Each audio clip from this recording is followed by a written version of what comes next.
Yes. Hello, wagwan, salam alaikum, huh? Shalom, brothers. So, yeah, I just wanted to put some thoughts together on the not so much on the Whyte Fury fight, yeah, but on the whole, the whole pay-per-view, the undercard, and all that, because, you know, I mean, obviously, I think even though it's very one-sided, the main fight at least ended in conclusive, violent victory. Good knockout. Whyte was obviously exposed. He was never in it, which is what I said. Yeah, I said he was going to get outclassed and stopped. I just thought it'd be a couple of rounds later. But like I said, there's no room for discussion. What I can't stand is these fights that go the distance and people have a big chat about who really won it when neither really tried, and then they say we've got to have a rematch, and they pay for another rematch, and it makes me sick. This time, there's any question.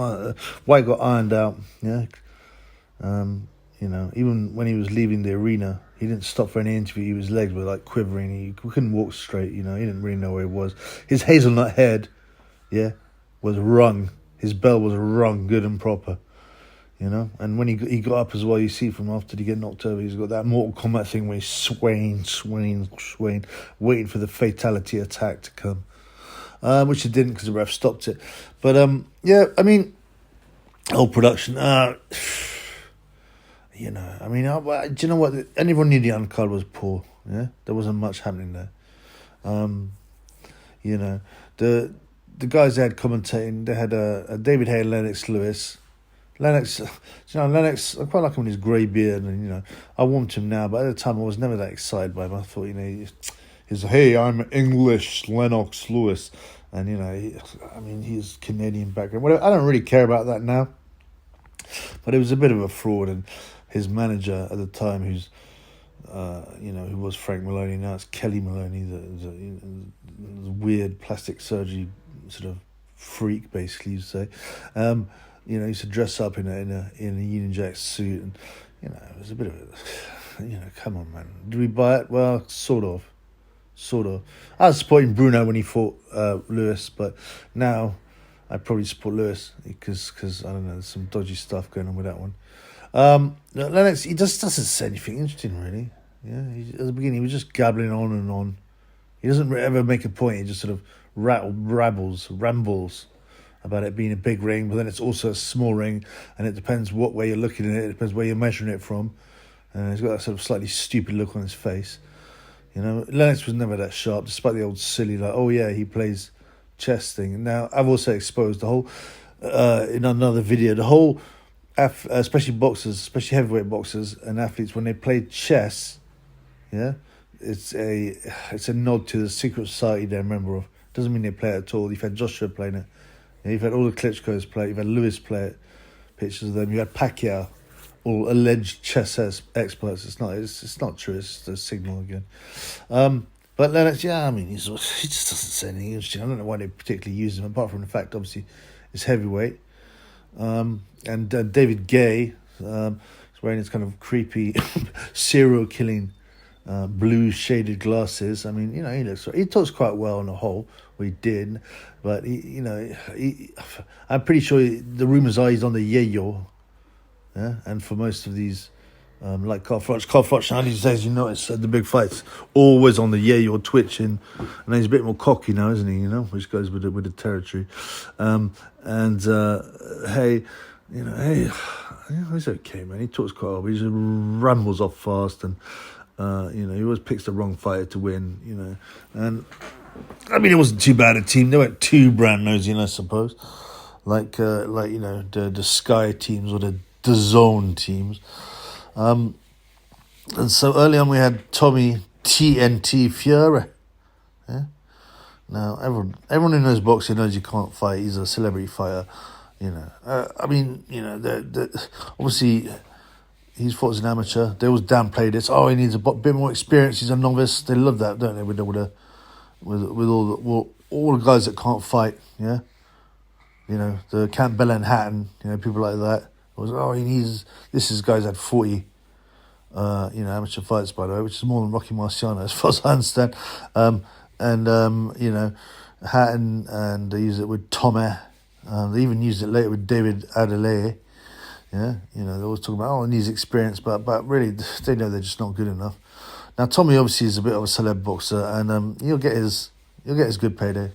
You know, he didn't look very good. The guy he was fighting looked like, if he hadn't had his tattoos, he just looked like some nerd. He had a sort of weird physique with a long neck and an athletic body. But, you know, the guy had a good record, but, you know, against utter bums. 10-1, I think. But, you know, we all know the truth behind it. He had been stopped by a guy who wasn't particularly good. Fury, it's the same as usual. He looks the part, you know, he's got these long arms, this great athletic body, but he cannot really punch. He can't really, his timing's not that good. He's just not a natural boxer, you know. And he will and should stick to being whatever he is, a celebrity, a professional celebrity, a model or whatever he is. Like I said, he seemed likeable, but he's trying to inject some beef. You know, usually he's a bit of a... I haven't watched any of that Love Island nonsense, and I wouldn't either. That's just pure Illuminati TV, you know, degenerate nonsense. But I don't know. To me, when I see him on TV with boxing, he comes across as fairly likable, even embarrassed of his plum of a dad. You know, but this time he sort of launched into tirade against Jake Paul, which by the way, you can understand. He wants that payday. He's embarrassed that he missed out on $1 million. You know, he claims he was hurt. Yeah, I don't know. I just think he bottled it. He couldn't take the pressure. Yeah, and he knows. He'll slag off Paul, but he knows Paul. Right, you'll say, Paul, he's never really fought a pro boxer. Well, he's only had 4 fights. If you want to talk about inexperience, and you know. He's dealt with some people. Is it 4 fights, 5 fights? I don't know. But he's dealt with some people. He knocked out Woodley, who was an MMA fighter, and he was okay for stand-up. Ironed out a few other guys. He could obviously hit hard. And I think he would iron out Tommy. You know, I just think he's got... The power would be the difference. But, you know... So he ranted against Jake Paul. Well, you know, I would still like to see it. Do you know what would be a fun thing? As I said in my other video, Jake Paul vs Tommy Fury on the undercard of Tyson Fury vs Ngannou. People say, there's not enough money for that, those two. Come on, man. Tommy was only getting paid $1 million, yeah? And Paul gets paid, I think, a maximum of $5 million for his fights, yeah? So that's $6 million. Ngannou's biggest payday is $600K. You know? Huh? So, you know, I mean, he'd probably expect something like 30, 40, 50, but that would still be 30, 40, 50, 60, 70 times more than he's ever earned. You know, Fury obviously would want a big pay. He'd have to take the bulk of the pay. Come on, man. You know, Ngannou is not the level of star that McGregor was anyway, but they could easily make that, and that would probably be the biggest grossing event ever, pay-per-view. You know, I mean, I think if they had any brain, they'd aim for that. Now, next there came a prospect, David Adeleye. He'd been sparring Tyson Fury in the lead-up. Now, Adeleye is one of these muscular, kind of athletic black fighters, but he's just not a natural boxer as well. You know, he basically lost to Kamil Sokolowski, you know, the well-known Polish tough guy, journeyman, but got the decision. You know, he's just not a natural boxer timing-wise, you know, skill-wise. Again, he looks the part. You know, but he's like the Tommy Fury of heavyweight boxing, if you ask me, you know. Should be good, but just lacks something and isn't a natural boxer. This fat guy came in. He boxed this fat guy. I think it's Central Area Champion, and you know, everyone would be like laughing at him and going, come on, man, this is a joke. Yeah. You know, and he had a great belly, and I understand that. But actually, this guy, what was his name, Haney, something like that, had was a better natural boxer than Adeleye. He just can't punch, and obviously he was out of shape. So Adeleye, he's going nowhere. He's a nice ending. That was he hit him in a couple of good shots at the end, but you know, the fat man was just tired by then. You know, they pulled him in two days before, I think it was. Yeah, and then you know that fatty.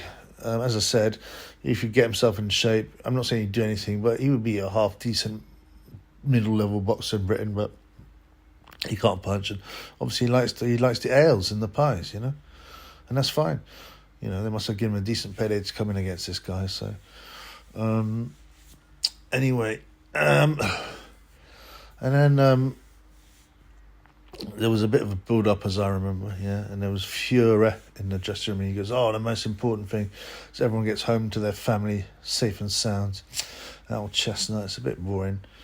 Maybe he's having a dig at Dean and Dillian. He wants to make sure that the wife and the husband go home safe and sound, which they did, although as I said, Dillian's hazelnut head was rattled and wrung. Yeah. And they showed, as I remember, I'm reading off my notes here, they had a Dillian Whyte piece, right? Now, they do this all the time in adverts and in magazines, and they always big up the degenerate lifestyles, right, of these people, right? Like, oh, Anthony Joshua, oh, yeah, oh, he came from the streets. No, he didn't. He came from a middle-class area of Watford. Forget that. Oh, yeah, and he got in trouble with the police. Like, why? Oh, poor guy, he got in trouble with the police. Well, hang on a minute. He was the one dealing and enforcing and threatening people up. You know, why do they, they play that card, there's no other way to make money. You either become a drug dealer or you get sent to prison. Or it's all this nonsense. And they do it like, I mean, these guys are growing up in places like New York and London where people are actually dying to move to, yeah? And they just big up these lifestyles. Oh, Whyte got stabbed 3 times. He got shot twice. He had a kid at 13. Yeah? He had a rough life. Well, that sounds like he put himself, yeah, in that rough life. And he shouldn't be sorry. What happened to his kid anyway? Where is this 13-year-old kid? You never hear about him? Does he even exist? Yeah. Does he see his kid? It doesn't sound like it. At least guys like Eubanks tries to make some gesture, some contact with these kids that he's abandoned. But I don't know about this 13-year-old. I guess he's not 13 now. How old's Whyte? 30.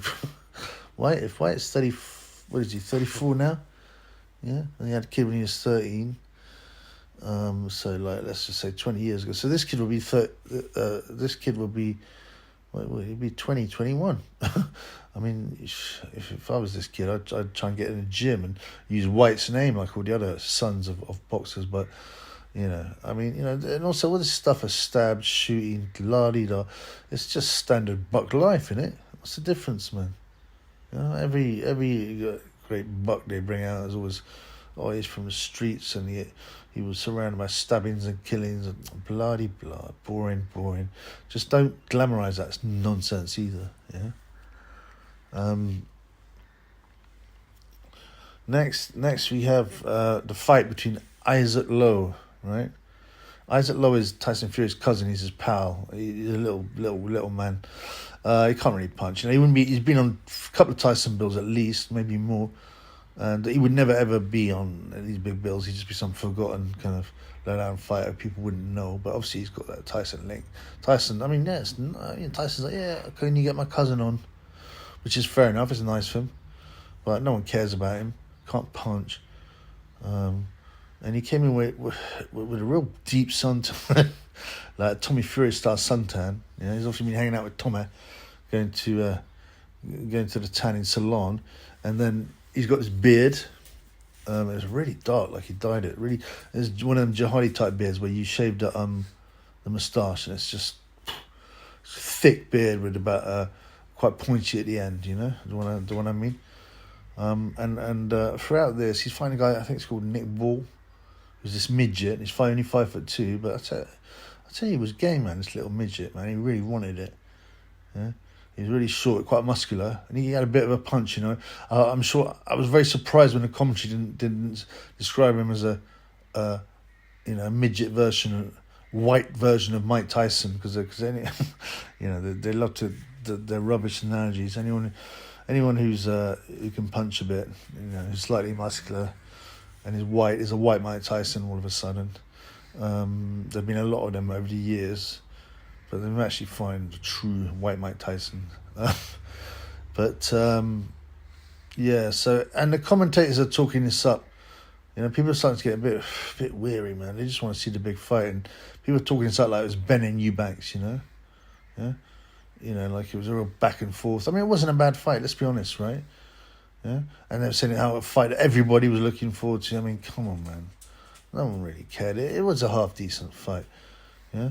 And the old Jihadi Lowe got Mortal Kombated, in the corner. He just stood there, turning his back, Yeah, and the old ref wouldn't move in, and so Bull went and slapped him up a bit more, and declared that the manlet midget the winner, and he won it, and he got booed, which is weird when he's jumping up and down. Not that he'd done anything wrong, but obviously imagine the crowd's got a lot of travellers in, and Isaac Lowe's a well-known traveller, but yeah, the white midget Mike Tyson, I quite liked him, man. I quite liked him. 5'2", yeah, a real midget. Yeah, and they got this woman interview. Now it seems standard now. It seems like, how long is it till, boxing will be just women? Because all they show is rubbish women's boxing. Get rubbish women commentators, get rubbish women interviewers, and this woman, she obviously knows nothing about boxing, like all of them, but she had this high-pitched screech. It was just irritating on the ears, man, I'm so sick of these agendas being forced in boxing. One fight that was announced on the bill was the Battle of the Joes, as they say. Big Joe Joyce vs Joseph Parker. That's a good fight, really. It's a good fight. I hope they don't put it on pay-per-view, but you don't know. I won't be buying that. And honestly, undercard's good because, as I said, staying in watching pay-per-view is cheaper than going out. Even though I don't do yayo anymore. Joyce looked way bigger, way bigger. At this point, I'm tempted to say Big Joe becomes the first guy to stop Parker, because Parker's not that difficult to find. And he's had a few tough battles. I mean, he's got a great chin and all that, but eventually these things break down. And the juggernaut going through, bang, bam, bam. Yeah, I think he's got a good chance at stopping Parker. I think he does. I look forward to seeing the odds on that. They had this cringe, like WBC, Ukraine, peace for Ukraine, kind of Illuminati nonsense. Like Vladimir Klitschko, please, we are having the most important battle of our lives, the most important fight in Ukraine. Now, I'm not, I've said it's not a political channel, but, there are themes here, man. The whole Ukraine war thing is, what we're being told is a farce. The reality of it is way more complex. And what's more important is, it's a deliberate setup for a number of things, in my opinion. Food shortages, control of all the valuable minerals and resources in Ukraine, Putin and what's his face, Zelensky, who's this guy's a billionaire from selling contracts, yeah, and a former comedian. Well, he's not funny. I've seen some of his stuff. Essentially, just dressing up in high heels, but he's got a £35 million mansion in Florida.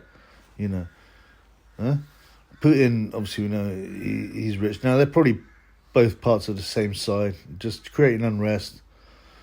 Creating economic issues, moving towards the end of fiat currencies, just creating chaos in the world, power shortages, resource shortages, food shortages, whatever, that's the real story, So all these, like, Vlad Klitschko can stick it up his batty. Funnily enough, Tyson Fury called him out, yeah, as a Illuminati pawn. He wouldn't do so now because Fury's been bought, as we've seen. But yeah, so they went through this charade, of this Ukraine charade, and it's cringe. You know what? In all the boxing I've watched for years, I've never had a big fight or any bill I've watched where I just didn't care for any of the undercard. Yeah, none of it. At least they had Ebony Bitches on or Camp Belen Hatton. There would be something to root against. Like either of them getting badly KO'd. Sometimes I can get a negative fun out of seeing somebody just like get ironed out, but it wasn't even that. I didn't care about any of these guys. Didn't. I couldn't get into it, man. And, I was falling asleep, even though I don't know what time it was. It was past 9 o'clock, but, I was just sitting there going, this is just so dry, man. So dry. I mean, imagine being there at the event. They must be mashed up, I suppose, and probably charged up, half of them, so they didn't really care, but they wheeled on some African guy from Nottingham, Eko Esselman, I've heard of him, but I'm not interested in him at all. And I almost fell asleep in that fight, you know. I'm not saying it was the worst fight ever. It's just probably like 12 rounds of the same stuff, and I'm just, oh man, I was falling asleep. I honestly thought there was a chance I might fall asleep before the main event. And in between rounds, they bring on Rio Ferdinand. I can't stand Rio. There's something about his face. It just bugs me, man. Yeah? And what happened to his so-called boxing career? He was meant to turn pro, wasn't he? Have a pro fight? Yeah? I reckon he's knocked out in sparring and decided it wasn't for him, man. Yeah? And Woodall, I think Woodall was saying, oh yeah, he's... Now Woodall tries to be really nice. He's a sweet guy. He's the kind of guy you'd want his sister to marry, you know? You know, he likes boxing. He's a nice guy. He's not going to get up to any degeneracy like Lee would with your sister. Yeah, but he's a bit of a company man. He's too afraid to say anything nasty about anyone. So he's going about, Rio. He had a nice jab. You know, he could box a bit. You could see what he was really saying is he was rubbish. Yeah, and so Rio, I don't know, even showing his fool. And Woodall carries on with his sort of nice guy act, not criticising. Oh, it was a really enjoyable fight. No, it wasn't. It was just the same thing over and over again, a sparring session. Why do these guys perpetually lie? You know, we see with our eyes something. They're telling us this is great what you're watching. Like they do that with women's boxing all the time. Every fight is like Muhammad Ali, Joe Frazier. If you listen to the commentary, yeah, and imagine if there's people around the world, even casual fans, know that it's not great, yeah, and they're falling asleep. And if I was someone who hadn't watched much boxing, yeah, and this is one of the first bills I watched, I'd be like, this is boring. This sport. They're telling me this fight is really great. It's boring, man. Even the main event, to be honest, was a bit scrappy, yeah, until obviously the final KO. So there you go, yeah. So we paid £25 for that Dillian shite, basically. I mean, I enjoyed watching the main event because you got two quality heavyweights and one quality and one kind of guy who's okay. And Tyson Fury is such a big name. He always bring some excitement, even though it was a bit scrappy. And the referee couldn't really, he just didn't seem big enough, man. He just couldn't take control of them. But like I said, the main thing was, it was conclusive. Whyte KO'd, yeah. And I don't know what Tyson was saying afterwards about how Whyte will come back and become heavyweight champion. When he's 34 or 33 anyway.